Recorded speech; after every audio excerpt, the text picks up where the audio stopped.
Donc, bonsoir à tous. Donc, les 15 participants pour l'instant, 17 participants. Donc, nous sommes deux. Thierry Manceau, présent, qui va vous présenter donc, les avantages et inconvénients de la voiture électrique. Et je suis accompagné de Sylvain Chira, qui va m'accompagner pour relever les questions, regrouper les questions et vous faire une petite introduction sur le service Espace Info Énergie. Tout à fait. Donc, ce webinaire est le 10e d'une série de 10.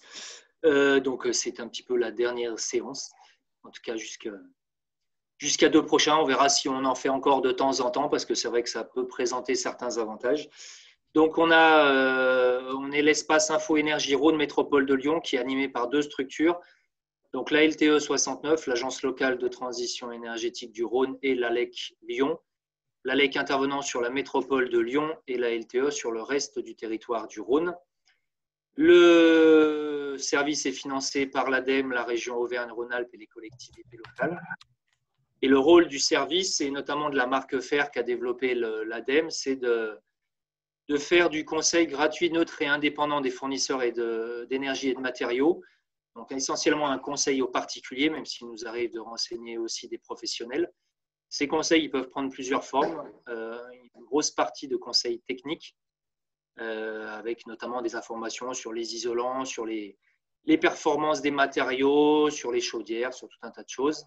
Des conseils économiques, combien ça coûte, les aides que vous pouvez mobiliser, et des conseils environnementaux, puisqu'évidemment, moins on va consommer d'énergie, moins on va émettre de polluants, plus on va utiliser les énergies renouvelables, plus on va réduire les émissions des énergies fossiles. Donc, évidemment, on est sur quelque chose qui est gagnant-gagnant, qui permet à la fois d'économiser des sous, mais de moins polluer. Donc là, vous avez le département du Rhône, en bas à droite, donc le Grand Lyon en gris clair, donc couvert par l'ALEC, 1 400 000 habitants et 59 communes, et le reste du territoire étant couvert par les collègues de l'ALTE avec un certain nombre de permanences délocalisées sur un certain nombre de territoires. Les consignes de ce soir, c'est les mêmes que pour les précédentes éditions, si jamais certains d'entre vous les ont suivies. Donc, par défaut, on a fermé les caméras et les micros des participants. Vous pouvez poser vos questions dans un onglet qui apparaît en fait en bas de l'outil Zoom qui s'appelle Converser, donc juste à droite des participants. Donc, n'hésitez pas à poser des questions tout au long du déroulement de l'intervention. Il y aura 2 temps de questions-réponses, mais c'est vrai que du coup, c'est bien si on a déjà des questions en stock pour quand on aura ces 2 temps de questions-réponses. On ne pourra peut-être pas répondre à tout, mais en tout cas, nos conseillers énergie sont à votre disposition pour vous répondre par téléphone et éventuellement vous recevoir sur rendez-vous avec les mesures de sécurité en vigueur actuellement. Et il faut savoir aussi que le webinaire, comme les précédents, sera enregistré et sera disponible sur la chaîne YouTube de l'Espace Info Énergie Rhône Métropole de Lyon. Vous allez sur YouTube, vous tapez EIE69 et vous tombez sur notre chaîne, et tous les webinaires et beaucoup d'autres vidéos sont disponibles en replay. Bien. On commence ? Alors, on va passer 1 heure ensemble. Donc, je vais aborder 2 parties. La première partie va concerner l'analyse du cycle de vie du véhicule électrique. Donc, j'insiste là-dessus, c'est un périmètre bien précis qui est celui du véhicule. Et puis, en deuxième partie, donc on aura un temps d'échange questions-réponses. La deuxième partie concerne un autre périmètre d'étude qui est la voiture électrique dans le système électrique, c'est-à-dire l'apport de la voiture électrique dans le réseau électrique. Alors, le véhicule électrique fait partie des polémiques aujourd'hui, c'est le titre, avantages, inconvénients. Donc, je vais partir, moi, de 2 études qui sont disponibles en ligne et vous les présenter brièvement. Vous pourrez ensuite rentrer dans les détails. Et donc, bien évidemment, ce que je vous présente est issu de ces études. Ça peut être contesté. Moi, je n'irai pas au-delà de la présentation de ces études, puisqu'il peut y avoir prochainement des avis divers vis-à-vis de ces études présentées. Donc, la première, elle a un certain âge, puisqu'elle date de 2012. Cela n'empêche pas qu'elle est toujours d'actualité puisqu'elle n'est pas contestée à ce jour et les valeurs qui sont dans cette étude sont reprises dans différents avis ou commentaires. Donc, vous voyez, le titre est assez long. Donc, vous avez ici, vous retrouverez donc l'adresse Internet pour vous procurer cette étude en téléchargement. Donc, sa particularité, donc ACV veut dire analyse de cycle de vie du véhicule électrique et VT, véhicule thermique. Alors, je vais vous préciser ça. C'est une étude commandée par l'ADEME, l'Agence de la maîtrise de l'environnement et de l'énergie. Elle a été réalisée par deux bureaux d'études qui s'affichent là, GINCO 21 et PE International. Elle a pour objectif de comparer des véhicules électriques, des véhicules diesel et essence. Ces comparaisons sont faites avec le mix électrique français et allemand, ce qu'on appelle mix électrique, c'est-à-dire la production électrique française, qui est majoritairement nucléaire, mais on a aussi des énergies renouvelables, et le mix électrique allemand, lui, qui est composé un peu de nucléaire, un peu de charbon et d'énergie renouvelable. Nous avons donc l'analyse de cycle de vie qui est mesurée sur une durée de vie du véhicule correspondant à 150 000 km. Donc là, je vous présente le cadrage de cette étude. L'étude aborde des véhicules citadines et véhicules utilitaires. Le temps étant limité, je vous présenterai uniquement les citadines de 5 personnes entre électriques et thermiques. Les véhicules et les batteries sont produits, donc ça c'est un postulat, hein, même si ce n'est pas le cas dans la réalité, c'est parce qu'il fallait mesurer les émissions de gaz à effet de serre. Le postulat, c'est produit en France ou en Europe avec les caractéristiques des batteries qui s'affichent. Et l'étude ne prend pas en compte la distribution du carburant ou les infrastructures de recharge des batteries exclues. Donc, j'insiste là-dessus, le périmètre de l'ACV, c'est exclusivement le véhicule et pas les coûts ou les impacts annexes liés à l'usage de ce véhicule. Donc, l'étude porte sur les modes de recharge normaux. Il existe des modes de recharge accélérés. Ce n'est pas le cas de l'étude. Voilà. C'est important de préciser tout ça parce qu'effectivement, si on prenait en compte d'autres paramètres, les résultats de l'étude pourraient évoluer. Donc, ce schéma qui peut vous paraître imbuvable va vous être familier parce que je vais y revenir plusieurs fois. Alors, pourquoi il change? Alors, voilà, je vais y revenir plusieurs fois. Donc, vous avez sur la première partie ici, la production. Voilà. Sur la partie du milieu, vous avez l'usage du véhicule. Et sur la partie 3, vous avez la fin de vie. Alors, ce tableau, si vous lisez les caractéristiques de ce tableau, c'est un indicateur. On va avoir plusieurs indicateurs comme ça qui se suivent. C'est un indicateur de la consommation d'énergie primaire, donc initiale, comptée en gigajoules. Donc, le joule est une mesure d'énergie pour la production des voitures électriques ou voitures thermiques. Vous avez en bas, en bleu, le véhicule électrique avec le réseau électrique français. Vous avez à côté le véhicule électrique allemand avec le mixte électrique allemand. Et ensuite, vous avez le véhicule diesel avec le petit triangle et le véhicule essence. Première chose, si on regarde la production, donc la première partie, vous voyez que le véhicule électrique nécessite un peu plus de consommation d'énergie pour sa production en comparaison au véhicule thermique.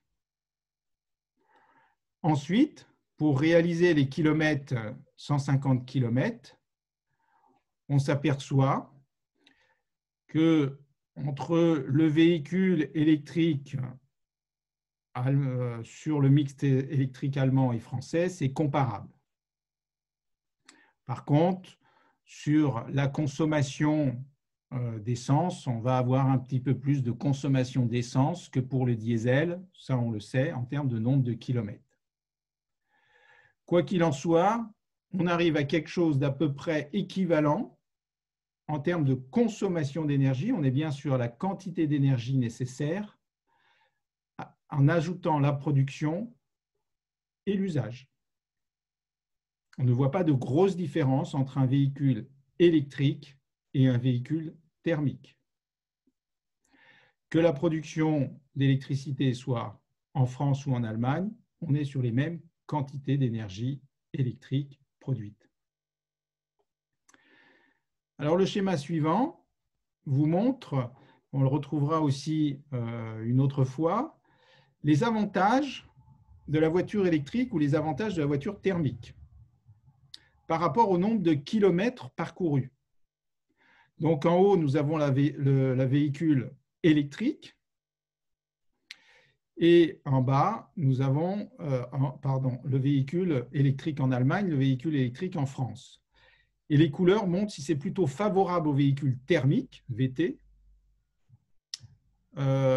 plutôt favorable ou équivalent. Donc on s'aperçoit que voilà, c'est à partir en termes de kilométrage, c'est à peu près équivalent des véhicules électriques France et Allemagne, c'est ce que je vous ai montré tout à l'heure. Il n'y a pas au départ, alors ce qu'on peut noter, c'est qu'au départ, c'est plutôt favorable aux véhicules thermiques. Vous avez vu dans le graphisme précédent qu'il y avait plus d'énergie consommée à la production du véhicule électrique. Donc, comme le véhicule thermique consomme moins, c'est plutôt favorable au véhicule thermique. Mais ensuite, vu les kilomètres parcourus, on voyait que ce tableau se rejoignait à la fin. Donc, au bout de 100 000 kilomètres, c'était à peu près équivalent. On va passer sur le même graphique, mais là, avec un indicateur qui est les émissions de gaz à effet de serre, c'est-à-dire l'équivalent CO2.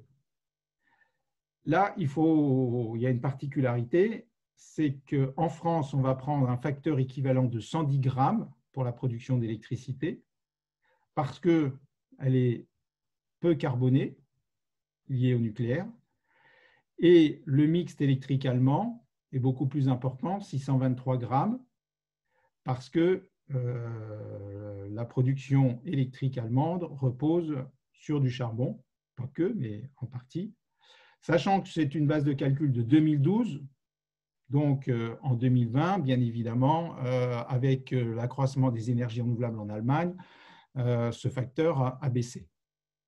La moyenne en Europe est de 489 pour avoir une comparaison. Donc, on reprend le même schéma. Vous avez la partie production, donc production de véhicules, plus production des batteries. C'est ce que j'ajoute à mon propos, c'est surtout la production des batteries et de la motorisation électrique qui fait qu'il y a plus d'énergie consommée à la production et donc plus de gaz à effet de serre. Par contre, on voit un gros décrochement après entre le véhicule électrique français et le véhicule électrique allemand. Quand je dis allemand et français, c'est si on a un usage en France ou en Allemagne, puisqu'on va recharger sa batterie sur le réseau local. Et là, vous voyez que les émissions de gaz à effet de serre sont beaucoup plus faibles en France et se décroche aussi du véhicule thermique. La raison est une énergie électrique peu carbonée. Alors, c'est parti, ça part d'un mixte en France, mais bien évidemment, si vous voulez être un peu plus précis, si vous avez un contrat d'électricité vert, donc là, je vous invite à regarder le webinaire sur l'électricité verte. Si vous voulez avoir la garantie d'une énergie peu carbonée, il faudra contractualiser avec une électricité verte, c'est-à-dire garantie renouvelable. C'est à ce moment-là que vous pouvez maîtriser les gaz à effet de serre de l'usage de votre véhicule. Bien évidemment, les gaz à effet de serre, la production, vous ne les maîtrisez pas puisque ce n'est pas vous qui commandez la consommation d'électricité ou d'énergie sur les chaînes de production. Je passe à chaque fois sur la fin de vie puisque vous voyez, ça correspond à peu d'émissions de gaz à effet de serre et peu de quantité d'énergie sur la fin. Même si c'est important, on y reviendra par la suite. Donc, le schéma suivant vous montre qu'un véhicule électrique, au départ, s'il ne bouge pas, eh bien, il est peu favorable. Le véhicule thermique est plutôt favorable. C'est-à-dire que tant que le véhicule électrique ne fait pas de kilomètres, bah, finalement, il a émis davantage de gaz à effet de serre que la voiture thermique. Et ce n'est pas ce qui va parcourir des kilomètres qui va finalement rattraper, ou en tout cas, son bilan va être plus positif en émissions de gaz à effet de serre, donc avoir un impact moindre que la voiture thermique, puisque lorsqu'on utilise la voiture thermique, on émet toujours beaucoup plus de gaz à effet de serre que la voiture électrique. Donc, c'est là qu'il y a une petite différence en revenant sur le schéma d'avant. Vous voyez qu'il y a un décrochement dès les premiers kilomètres d'usage. Et donc, on arrive à partir de 80 000 km, c'est très favorable aux véhicules électriques.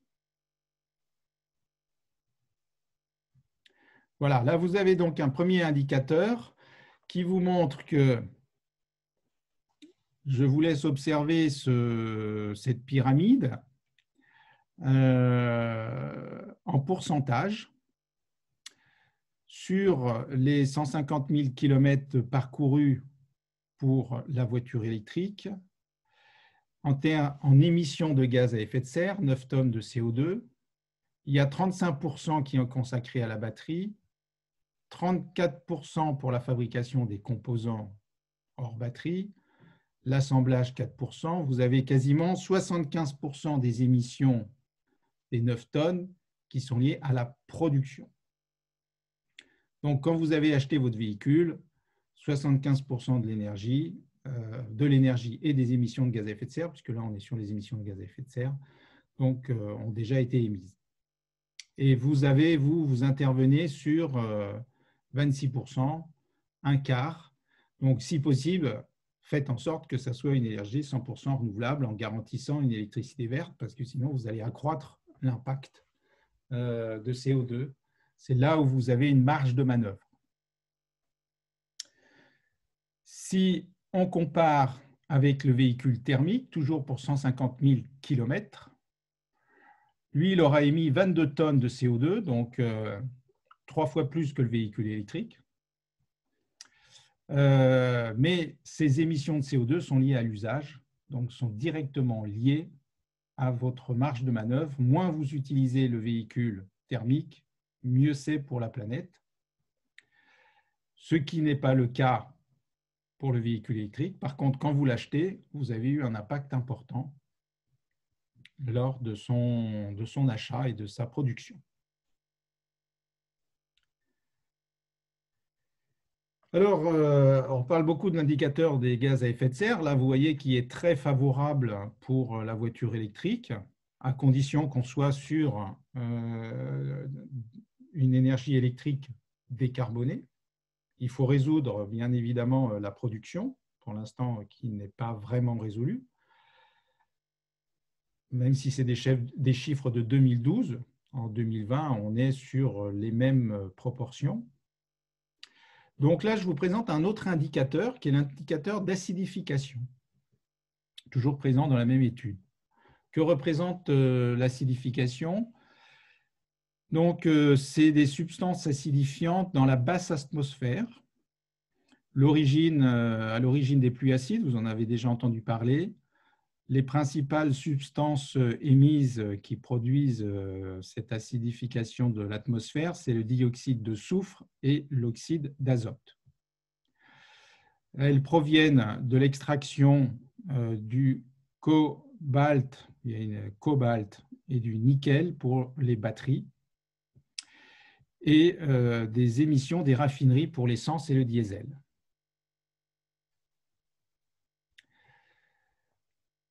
Donc, vous voyez le même schéma. Donc, à la production, vous voyez qu'il y a une forte, en tout cas un impact important sur l'acidification à la production du véhicule électrique, qui n'est pas le cas pour le véhicule thermique. Et lors de l'usage de ce véhicule thermique, on reste toujours en dessous du véhicule électrique, tout simplement parce que l'impact acidification est important à la production. Si celle-ci pouvait être minimisée, effectivement, on se retrouverait sur des valeurs égales. Donc, l'indicateur acidification est très défavorable à la voiture électrique, essentiellement dû à sa production. Un autre indicateur est l'eutrophisation de l'eau. Donc, c'est le manque de respiration dans l'eau parce que l'eau se retrouve à avoir des algues qui se développent d'une façon intempestive. Donc, c'est la retombée de poussière en pluie dans les lacs et rivières, en partie liée, donc, là encore, à des émissions d'oxyde d'azote, à l'extraction des métaux pour la fabrication des batteries et à la combustion de l'essence et du diesel. On reprend le même schéma, la production, on voit toujours un impact important pour la voiture électrique. Cet impact est plus faible pour la voiture thermique. Par contre, à l'usage, la voiture diesel comme la voiture essence vont émettre donc ces oxydes d'azote qui vont avoir un impact sur l'eutrophisation de l'eau. Beaucoup moindre pour la voiture électrique. Je reprécise pour ceux qui n'auraient pas suivi, si la voiture électrique a des impacts sur ses émissions d'oxyde d'azote, ce n'est pas la voiture électrique en elle-même, c'est la production d'électricité pour faire fonctionner cette voiture électrique. C'est pour ça qu'on voit une différence entre la voiture électrique qui est rechargée en France et la voiture électrique qui est rechargée en Allemagne, puisque l'électricité n'est pas composée de même quantité de carbone, ou en tout cas de la même provenance, une provenance essentiellement nucléaire, un peu de renouvelable. Et là, en 2012, en Allemagne, essentiellement carbonée. Bien sûr, ces valeurs changent à partir du moment où le mixte électrique est composé davantage d'énergie de ressources renouvelables. Un autre indicateur qui est l'ozone photochimique. Donc, c'est la création d'ozone par les émissions de composés organiques volatiles. Alors, cet ozone, on entend parler aujourd'hui, la pollution de l'air sur le Rhône. Ce n'est pas l'ozone en haute atmosphère, c'est l'ozone en basse atmosphère qui n'est pas émis directement par nos activités. C'est plutôt les composés organiques volatiles qui vont évoluer et se transformer en ozone photochimique dans la basse atmosphère. Donc, liée à la motorisation essence et diesel. Elle a un impact surtout en milieu urbain lié donc à la circulation, mais elle existe aussi en milieu rural pour d'autres raisons qui sont les pratiques agricoles. L'irritation des voies respiratoires des yeux et baisse des performances physiques, ça c'est les conséquences d'un accroissement d'ozone dans l'atmosphère. et perturbe l'activité photosynthétique des plantes et altère leur résistance. Donc, je reprends le même schéma, vous avez l'habitude maintenant de le lire. À la production, on retrouve encore le véhicule électrique qui a un impact plus important que la voiture thermique. Et ensuite, à l'usage, une différence donc, qui se démarque puisque voilà, cet indicateur, donc ces composés organiques volatiles sont peu présents dans la production d'électricité. Par contre, ils sont très présents dans la combustion de nos moteurs essence et diesel. Ça vous donne donc un aperçu des impacts. En fonction du tableau que l'on prend, on va effectivement dire que la voiture électrique a un impact faible ou un impact modéré ou un impact qui n'est pas négligeable sur notre environnement, principalement l'atmosphère et ensuite les conséquences liées à la pollution de l'atmosphère.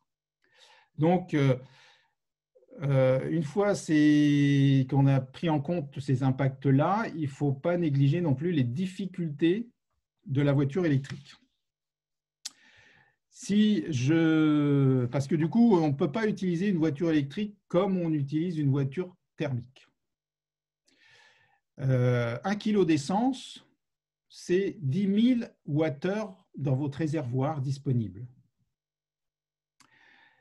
Si je mets 1 kg de batterie, c'est seulement 150 Wh d'énergie disponible.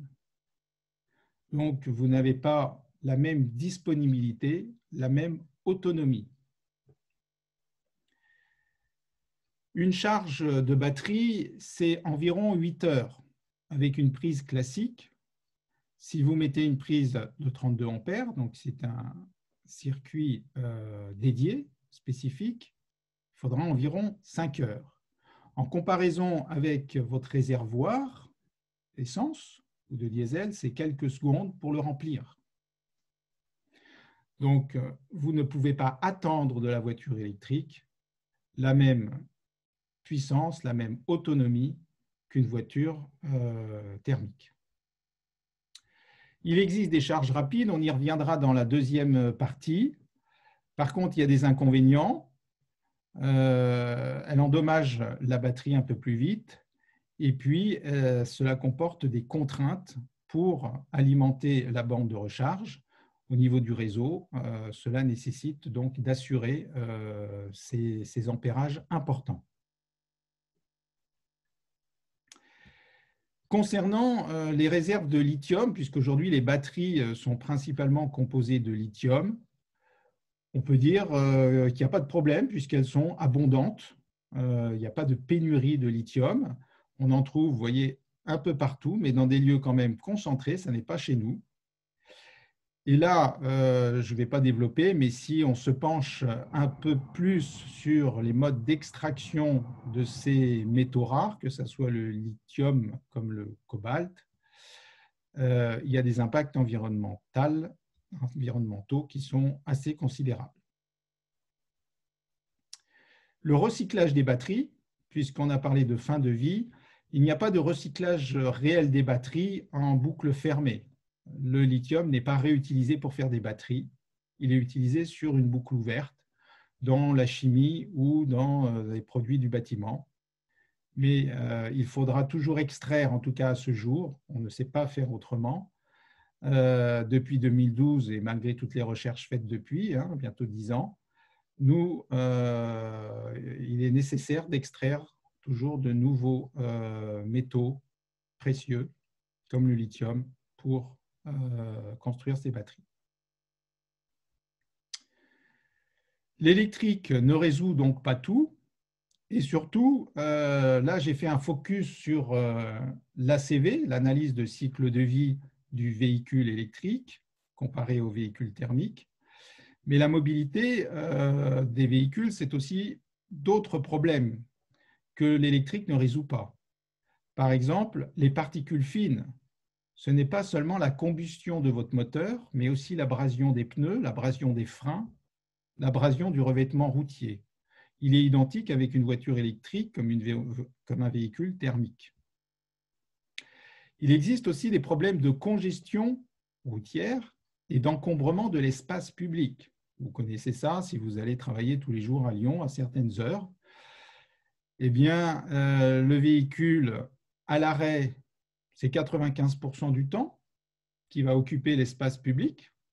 Donc, c'est un véhicule de la ferraille qui est là. On ne peut pas faire autre chose à la place, pas de jardin, pas de voie cyclable ou autre. Et aujourd'hui, le véhicule est occupé seulement par 1,3 personnes, donc en moyenne. Donc, sur 5 places, on en occupe seulement une. Donc, problème d'encombrement de l'espace public. Et puis, le problème financier, qui est aussi un problème social ou économique, quelle que soit la voiture, qu'elle soit thermique ou qu'elle soit électrique, il faut l'entretenir, la garer, l'assurer. La voiture a aujourd'hui une perte de valeur assez rapidement. Donc, ça nécessite d'avoir des ressources financières pour pouvoir entretenir ce véhicule individuel. Voilà, avant de passer à la deuxième partie, où on sera sur un autre périmètre d'étude et pas sur la voiture, mais sur son apport dans le système électrique, je vous invite à répondre aux questions. Je ne sais pas, Sylvain, si tu as posé des questions et j'essaierai d'y répondre. Je sais pas si... Eh bien, cher confrère, tout à fait. Et nous avons donc notamment des questions par rapport à on va dire, à la consommation d'énergie liée à la production de la batterie. En gros, pourquoi une batterie électrique consomme beaucoup d'énergie à sa fabrication, ce qui fait du coup que ça plomberait la consommation d'énergie liée à la fabrication d'un véhicule thermique. Qu'est-ce qui fait qu'une batterie, la production de batterie nécessite beaucoup d'énergie? Alors, aujourd'hui, il y a l'extraction des métaux qui nécessite de l'énergie. Et puis ensuite, le processus de production de la batterie et de ses composants n'est pas, on peut dire, partir du principe qu'il n'est pas suffisamment maîtrisé et qu'on pourrait envisager une baisse des coûts. Ceci dit, dans les baisses des coûts, ce que j'ai pu voir dans des études de prospection, c'est qu'effectivement, on peut baisser à peu près de 20%, 30% d'ici, alors toujours, il faut se projeter, d'ici à 2030, en améliorant, on va dire, les chaînes de production. Quoi qu'il en soit, on reste quand même sur des coûts d'énergie supérieurs aux véhicules thermiques. Les raisons précises et techniques, je ne peux pas vous répondre. Mais en tout cas, c'est le constat qui est fait aujourd'hui. L'extraction des métaux, je pense, c'est une raison. Et ensuite, il y a la chaîne de production. Sur l'étude, est-ce que tu sais s'il y a, parce que là, tu as parlé d'une comparaison par rapport au diesel et à l'essence, est-ce que tu sais s'ils ont fait cette comparaison par rapport au GNV? Alors, l'étude ne prend pas en compte le GNV, donc le gaz naturel. L'étude ne le prend pas en compte. Par déduction, ce qu'on sait, c'est que les émissions de gaz naturel, les émissions sont plus propres, la carburation est plus propre. En termes de gaz à effet de serre, c'est une énergie fossile. Si on extrait le gaz naturel du sous-sol, on va avoir à peu près les mêmes comparaisons en termes d'émissions de gaz à effet de serre. Par contre, on aura tous les autres polluants, tous les autres indicateurs. Logiquement, on ne les a quasiment pas. On ne les a plus en gaz naturel. Et l'autre avantage, c'est si effectivement on utilise du méthane renouvelable avec la méthanisation, voire avec le procédé de méthanation qui peuvent améliorer l'éco-bilan encore. Oui, dans ce cas-là, oui, mais là, pour l'instant, on est dans de la science-fiction, puisqu'aujourd'hui, il n'y a quasiment pas d'offre d'énergie, de gaz renouvelable, parce qu'il y a peu d'unités de méthanisation. Et la méthanation, on est sur des prototypes aujourd'hui. Tout à fait.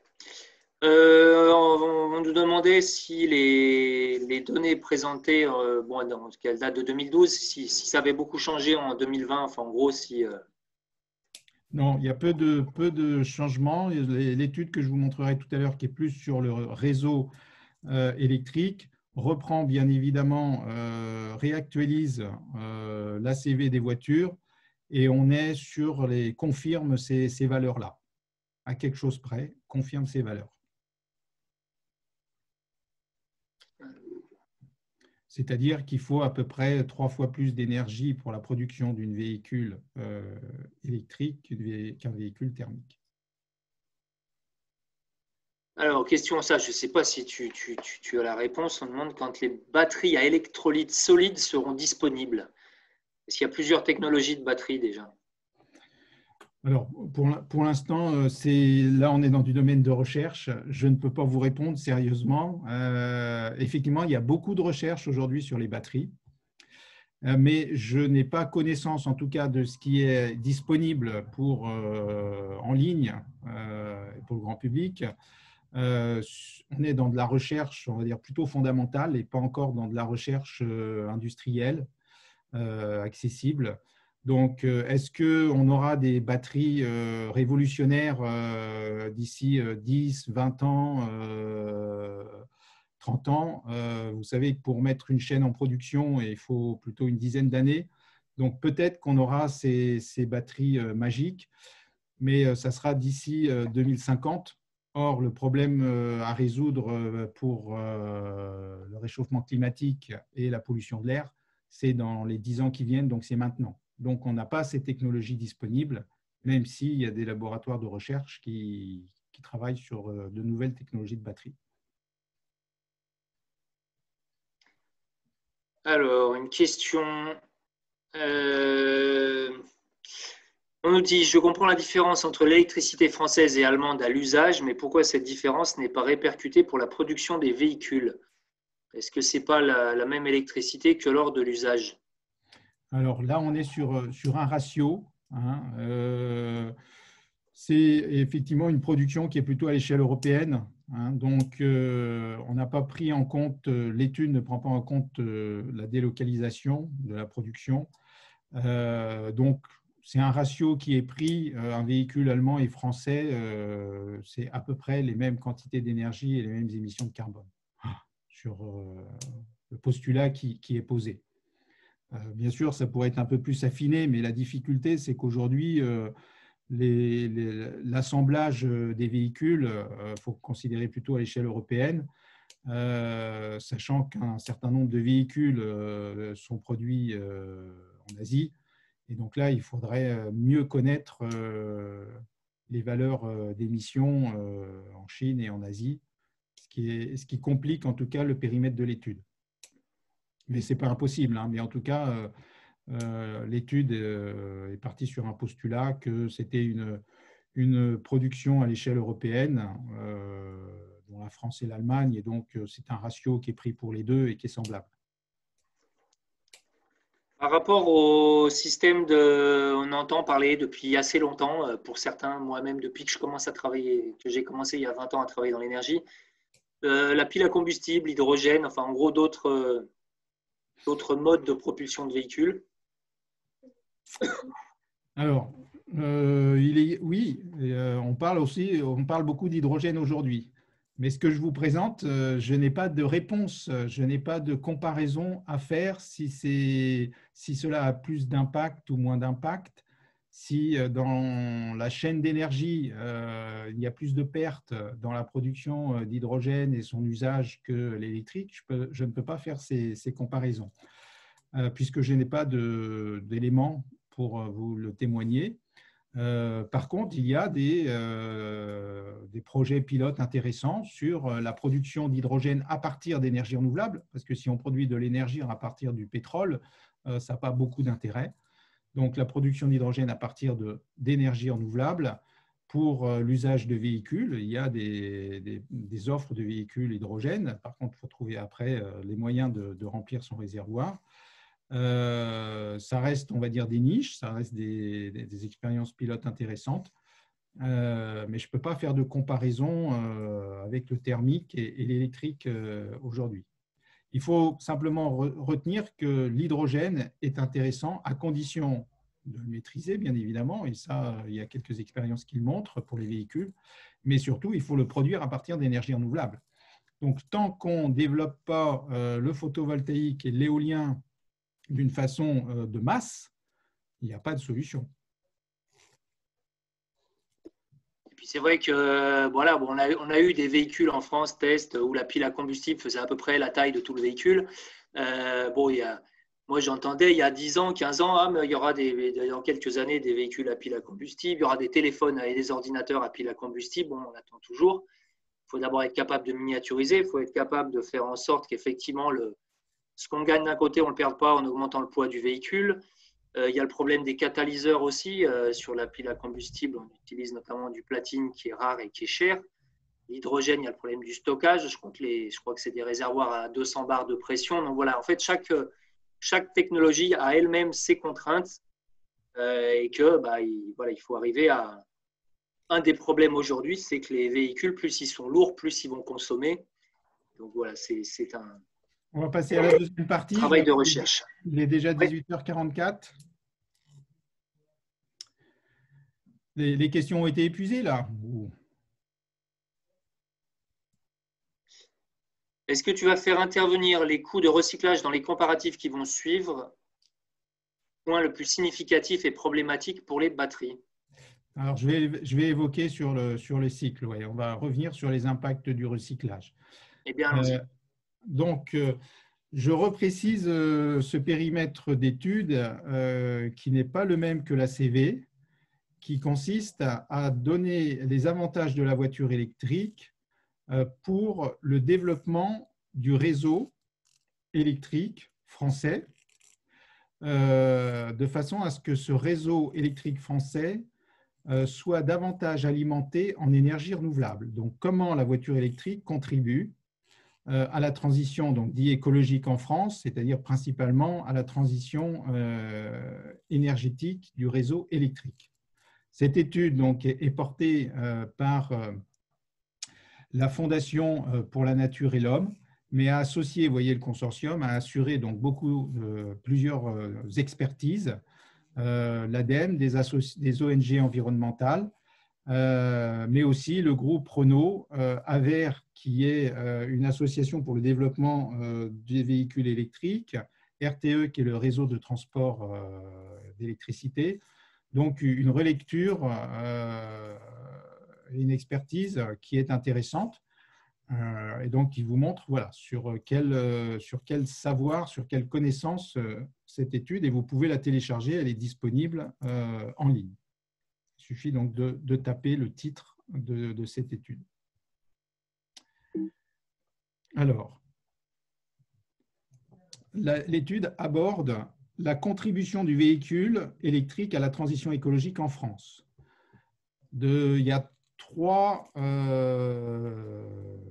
réponses, en tout cas, elle essaye de répondre à trois questions, trois réponses. La première, elle fait la comparaison de 3 scénarios d'ici à 2030. Donc, comme elle débute en 2017, c'est de 2016 à 2030.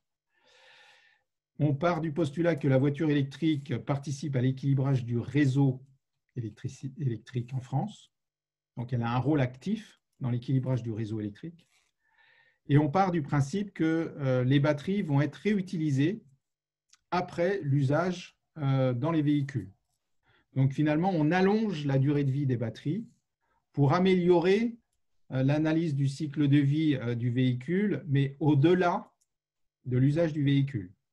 C'est-à-dire, comme les batteries ont un impact important, cette étude fait le postulat qu'on va réutiliser les batteries pour avoir un impact, minimiser l'impact que l'on a vu tout à l'heure de la CV de la voiture électrique. Alors, ces 3 scénarios vont jusqu'à 2030. C'est important de le préciser. Le premier, Il repose sur un mixte électrique qui est donné par la programmation pluriannuelle de l'énergie de 2016, qui considère que, d'ici à 2030, nous aurons réduit à 50% la production d'électricité nucléaire et le reste se partagera en énergie renouvelable. Donc, c'est dans la programmation pluriannuelle de l'énergie. On réduit la part du nucléaire d'ici à 2030 de moitié. Donc, l'autre postulat, c'est que pour que le véhicule électrique contribue à l'équilibrage du réseau, il faut un minimum de 4 millions de véhicules, entre 4 et 5 millions de véhicules en usage, en fonctionnement, d'ici 2030. Le deuxième scénario est un peu plus volontariste. Il part du principe qu'en 2030, on n'est qu'à 44% du nucléaire, mais on a entamé une démarche pour être à 100% renouvelable en 2050. Ce qui n'est pas la première démarche. Même si on n'est qu'à 44% de nucléaire, on est encore à 44% de nucléaire. 20 ans après, on est à 0% de nucléaire. Et donc, on se donne tous les moyens pour développer les renouvelables et arrêter l'énergie nucléaire. Et pour équilibrer le réseau, il faudrait, enfin en tout cas pour que les batteries participent à l'équilibrage du réseau, ce n'est pas une condition, c'est que les batteries pourraient participer à l'équilibrage du réseau, il faudrait augmenter d'1 million de plus les véhicules électriques. En tout cas, c'est le postulat de l'étude. Et puis, le troisième scénario, c'est on reste sur une part du nucléaire de 64%. On laisse l'augmentation des véhicules électriques d'ici 2030 à 1,5 million. Aujourd'hui, on est à peu près à 200 000 véhicules électriques en France. Donc, ça vous donne la progression de vente entre 1 million, 4 millions et 5 millions. Alors, ces trois scénarios, je fais une photographie là, des trois scénarios. Je ne reviens pas donc sur le mixte électrique que vous voyez ici. Je ne reviens pas sur les 4 millions, 5 millions ou 1 million de véhicules. Par contre, le postulat de l'étude, c'est qu'en développant la voiture électrique, la chaîne de production ou le savoir-faire de production des batteries va s'améliorer et qu'on va réduire la masse, parce que vous avez vu que la masse, c'est-à-dire le poids des batteries, handicape beaucoup l'autonomie, puisque plus c'est lourd, plus il faudra d'énergie pour développer la propulsion des véhicules. Ce n'est pas uniquement sur le savoir-faire du développement des batteries, c'est aussi un choix. Pour avoir un impact moindre, il faut développer des petites batteries, donc accepter d'avoir peu d'autonomie. Plus on veut de l'autonomie, plus il faut de la batterie. Donc des véhicules qui sont destinés à faire un kilométrage plutôt de proximité.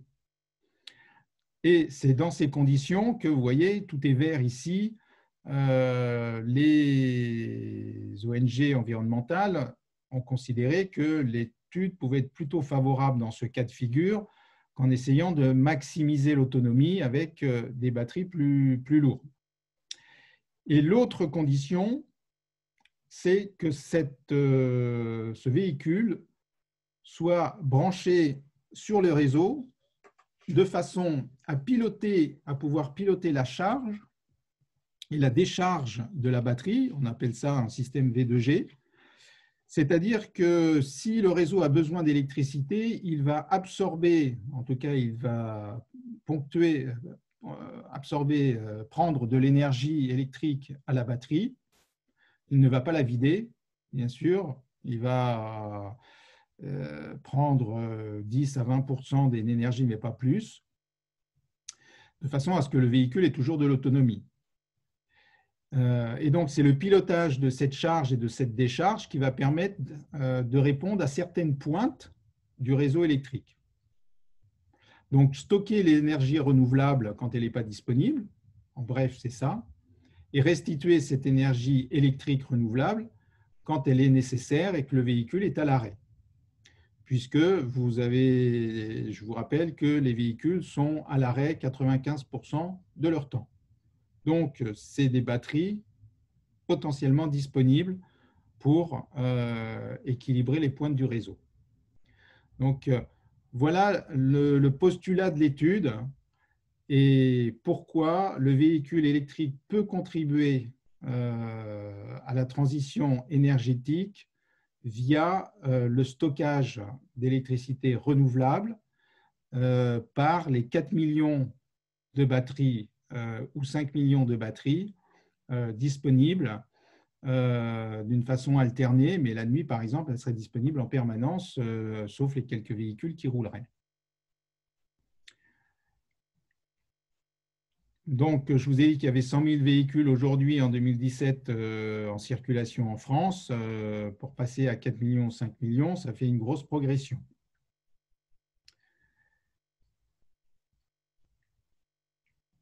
La demande d'électricité d'un véhicule électrique. Alors, pour relativiser un peu le postulat et voir les difficultés que ça pose,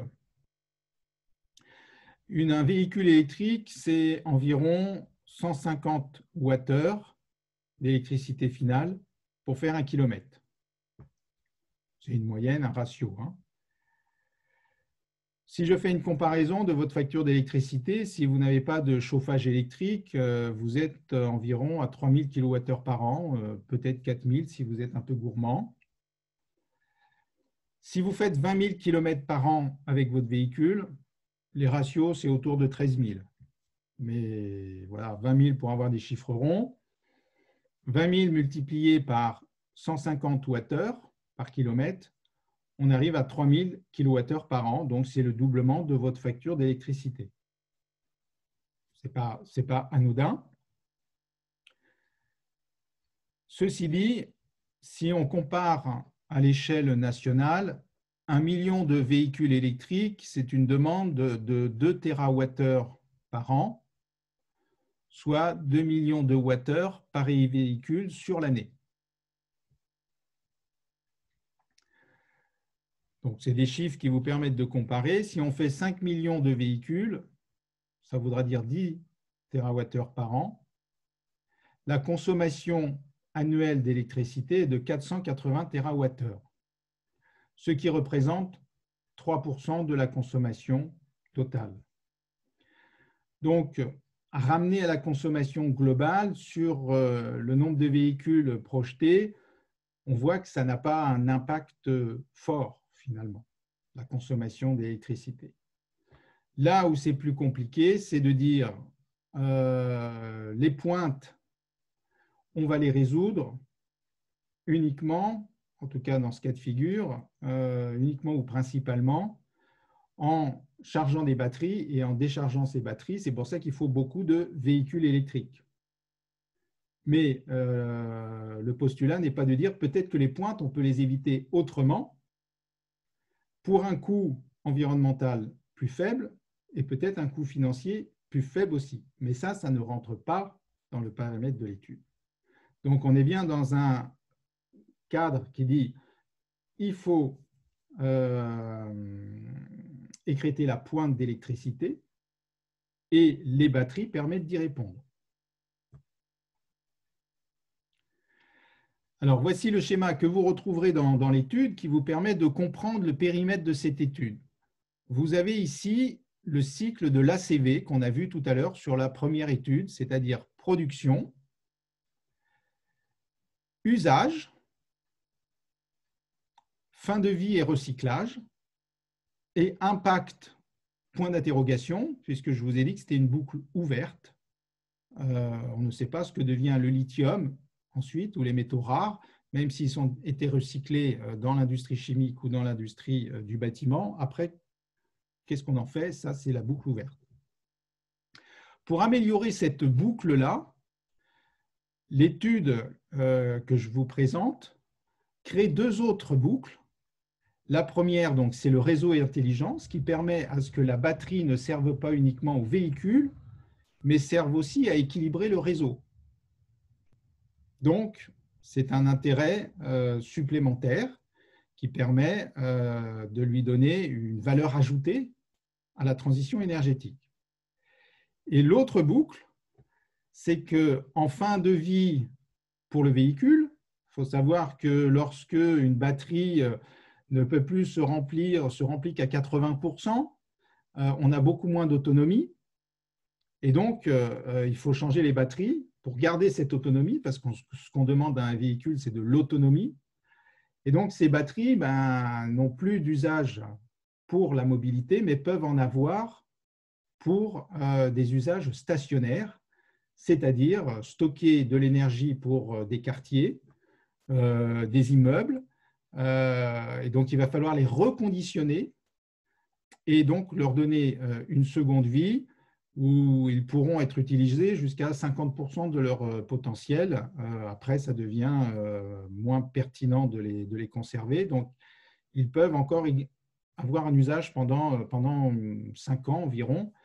Et donc, c'est en prolongeant la durée de vie de ces batteries, en leur donnant une deuxième raison d'être, qu'on améliore l'efficacité globale de la voiture électrique. Donc, vous voyez, c'est des boucles qui viennent s'ajouter.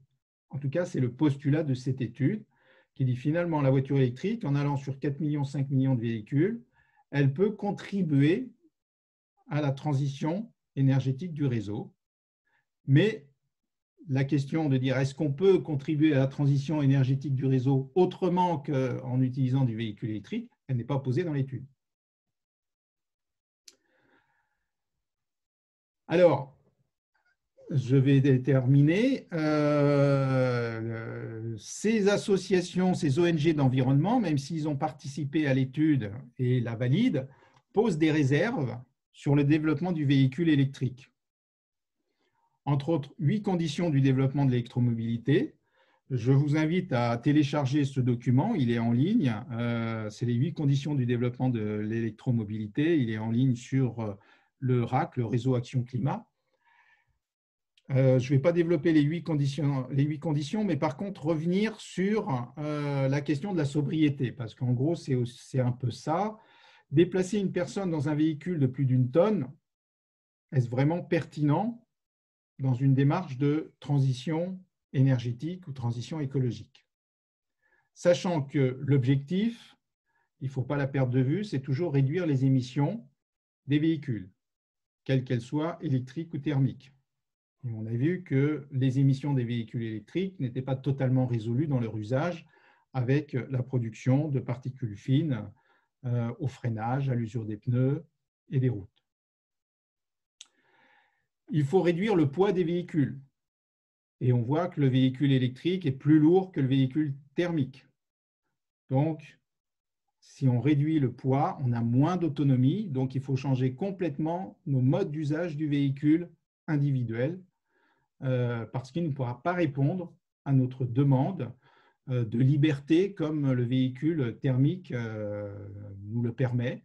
Sinon, avec des grosses infrastructures très lourdes de recharge rapide, et là, ça a des inconvénients importants qui ne rentrent pas dans l'étude, mais qui laissent annoncer quand même des impacts importants lorsqu'il faut faire des recharges en production rapide. Il faut augmenter le taux de remplissage des véhicules si on veut résoudre la congestion routière et l'occupation du domaine public, et forcément réduire le nombre de véhicules en circulation. Donc là, vous avez en tout cas un postulat qui dit ce n'est pas parce que la voiture électrique a une ACV a priori plus intéressante que le véhicule thermique à l'usage qu'on va résoudre la congestion routière, l'utilisation de l'espace public, et donc il faudra peut-être réduire le nombre de véhicules. Et là, est-ce que quand on développe 5 millions de véhicules, on répond à cette question? Je ne sais pas. Est-ce qu'on répond à cette question? Je ne peux pas dire oui ou non, puisque là, il faudrait après faire des comparaisons. Si on réduit davantage de véhicules thermiques et on développe quelques véhicules électriques, voilà, ça reste une question. Il faut dans tous les cas adopter une conduite économe, qu'on soit en thermique pour émettre moins de gaz à effet de serre et de polluants, que dans une voiture électrique, parce que si on veut de l'autonomie, il faut avoir une conduite économe. Et bien évidemment, si on veut se développer, si on veut avoir de la mobilité, il faut diversifier nos moyens de transport et donc pas tout concentrer sur le véhicule individuel. Et donc, le véhicule électrique ne répond pas à cette question-là. Diversifier nos moyens de transport pour répondre aux postulats de départ qui sont listés plus haut. Voilà. Donc, je vous laisse aux questions. Il est des 19 heures, mais on peut prendre donc une dizaine de minutes de plus pour répondre aux questions. Alors peut-être repréciser, parce qu'on avait la question, ce que tu entends par équilibrage du réseau. Équilibrage du réseau, donc oui, ça nécessite. Ce sont les pointes, c'est-à-dire que lorsque vous avez une consommation qui est supérieure à la production instantanée, il va falloir mettre en route des moyens de production rapides. Alors, on connaît les barrages, on ouvre les barrages et vous avez de l'électricité disponible. Mais si cette production est insuffisante, la façon la plus rapide, c'est de mettre en fonction des centrales thermiques au gaz, comme on pourrait allumer un moteur. Parce que le solaire n'est pas disponible à ce moment-là, quand vous le voulez forcément. L'éolien, ça va dépendre également s'il y a du vent. Donc, l'équilibrage du réseau, ça signifie que la production et la consommation s'équilibrent. Alors, il y a deux façons, soit produire davantage ou répondre à cette production par le stockage qui sont les barrages hydroélectriques ou les batteries. Mais il y a une autre réponse, c'est limiter sa demande d'électricité au moment où il y a des pointes. Voilà ce qu'on appelle l'équilibrage du réseau. Faire correspondre la production et la consommation.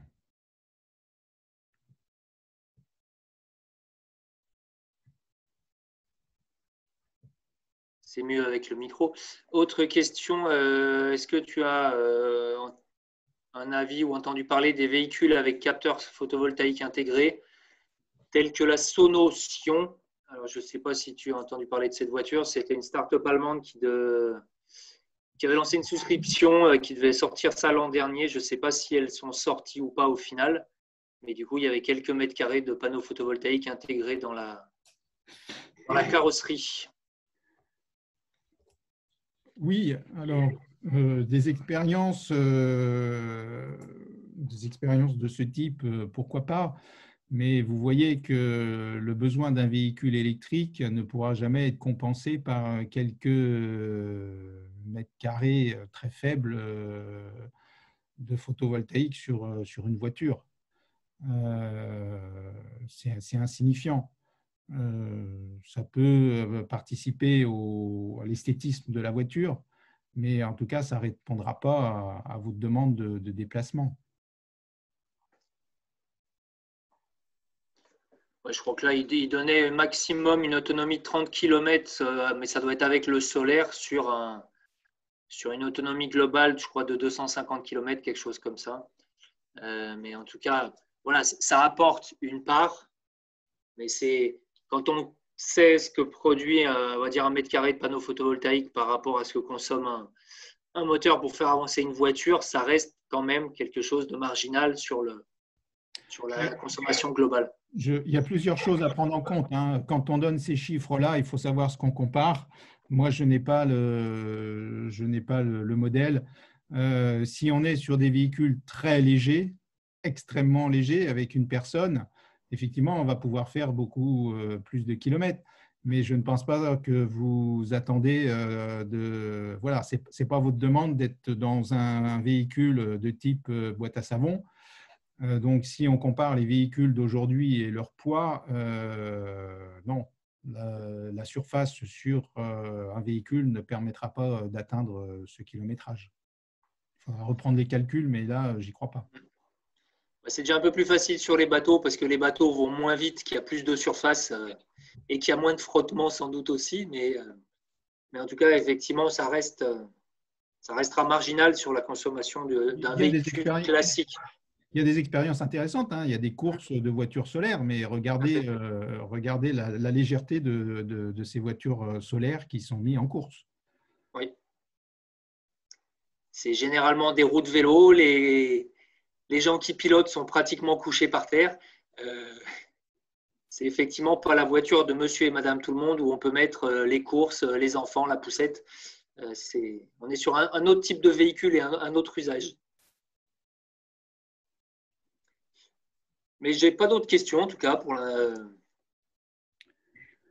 J'espère que c'est un sujet pas facile parce qu'on essaye de le présenter d'une façon factuelle, voilà, en présentant donc des choses qui existent auxquelles vous pouvez vous procurer. Ces études sont assez copieuses à lire, hein, donc là, on vous en présente une synthèse rapide pour avoir une idée du contenu principal. Bien évidemment, si vous avez d'autres questions, vous pouvez nous contacter à l'Espace Info Énergie. L'objectif, c'est d'amener à réfléchir sur ces solutions de la transition énergétique qui, vous verrez peut-être par la suite, des avis qui sont plus nuancés sur le véhicule électrique. C'est, on va dire, en tout cas, nous, ce qu'on peut en connaître, c'est une solution, mais ce n'est pas la solution. Donc, il faut rester prudent dans le développement de ces technologies-là, parce que quoi qu'il en soit, vous voyez que les impacts ne sont pas neutres sur l'environnement et sur notre mode de fonctionnement, en tout cas sur la sobriété énergétique. Il faut qu'on intègre ça dans notre mobilité. Et donc, si la mobilité électrique peut y répondre, très bien. Si ce n'est pas le cas, il faut re-questionner nos comportements de transport. Alors, je te propose de terminer sur la diapo avec les coordonnées de l'espace Info Énergie. Comme ça, les participants pourront noter tout ça. Donc, nos conseillers vous reçoivent sur rendez-vous dans la gare des Brotteaux. Donc, ce n'est pas difficile de nous trouver. On est dans l'aile nord, au-dessus de la brasserie L'Est. Il y a des permanences aussi délocalisées sur certains territoires du département du Rhône. Et donc, il ne faut vraiment pas hésiter à contacter les conseillers qui sont vraiment là pour des projets sur mesure pour vous aider à aller plus loin. Dans les prochains événements de l'Espace Info Énergie, on va avoir 3 visites en format webinaire avec retour d'expérience après quelques années d'usage. Donc, ce jeudi, ça sera un habitat groupé à Saint-Germain-en-Mont-d'Or à 18 h. Et les 2 jeudis suivants, ça sera 2 copropriétés à Tassin-la-Demi-Lune et à Oulin. Et du coup, on retournera sur des copropriétés rénovées qu'on avait fait visiter il y a quelques années. On représentera les projets, mais là, en plus, on bénéficiera du retour à l'usage, c'est-à-dire voir si les consommations réelles sont conformes à ce qui était prévu. Et puis, ça sera l'occasion d'échanger avec les gens des conseils syndicaux, éventuellement architectes ou bureaux d'études. Donc, voilà, pas hésiter. Et que de toute façon, sur le site de l'Espace Info Énergie, vous avez un agenda, vous pouvez trouver tous nos événements. On espère qu'à partir de la rentrée de septembre, on arrivera à refaire des événements sur le terrain. Ça serait quand même pas mal. Et puis voilà, faut vraiment pas hésiter à nous contacter. Moi, je voulais quand même en tout cas remercier toutes les personnes qui ont participé à ces 10 webinaires. On a eu Léa, une deuxième Léa, Yannick, Virginie, Jessica, Julien, Thierry 2 fois, Marine et Thomas, donc, qui nous ont apporté leur lumière sur des sujets variés. Et puis, un grand merci à Abiba, parce qu'on ne la voit pas, elle est dans l'ombre, mais elle a permis aussi que ces événements se passent le mieux possible. En tout cas, c'est tout pour aujourd'hui. Et puis, on espère vous retrouver très bientôt. Eh bien, merci. Et puis, à une prochaine fois, dans les permanences ou dans des conférences ou des événements auxquels on participe pour faire connaître la transition énergétique.